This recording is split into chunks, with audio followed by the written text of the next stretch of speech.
Hi friends, ఈ మధ్య కాశ్మీర్లో జరిగిన సంఘటన చాలా బాధాకరం.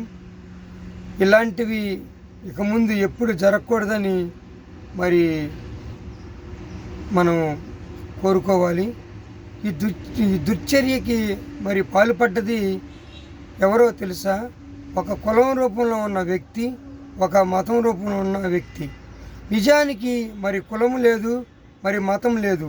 ఈ తప్పు ఎవరిది? ప్రజలది. ఈ కులం ఉన్నది, మతం ఉన్నది అని మనం గట్టిగా నమ్మబట్టే ఈరోజు మన ప్రాణాలను తీయటానికి కూడా వెనకాడట్లేదు. మతం లేదు, కులం లేదు, ప్రజలంతా ఒక్కటే అని గినక మనం ముక్తకంఠంతో గినక చెప్పినట్లయితే ఈ కులం పుట్టదు, ఈ మతం పుట్టదు, అమాయకుల ప్రాణాలు పోవు.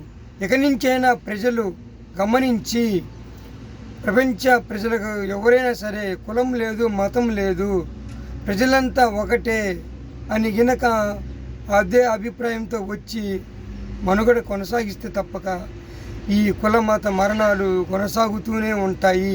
వీటిని ఏ దేవుడో లేకపోతే రాజకీయ నాయకులు అడ్డుకట్ట వేయరు. ప్రజల్లోనే రావాలి, ప్రజల్లోనే పుట్టాలి.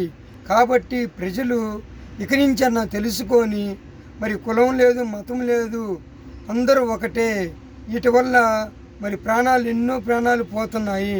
కాబట్టి వీటి అడ్డుకట్ట వేసేది మనమే అని ఒక అభిప్రాయానికి వచ్చి మరి మనుషులుగా మనం మారి ఉంటే తప్పక మరి ఇలాంటివి ఆపుకోవటం ఎవరి వల్ల కాదు.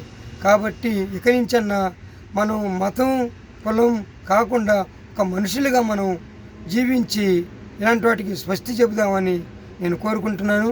ఈ వీడియో నచ్చితే లైక్ చేయండి, షేర్ చేయండి, సబ్స్క్రైబ్ చేసుకోండి. బాయ్.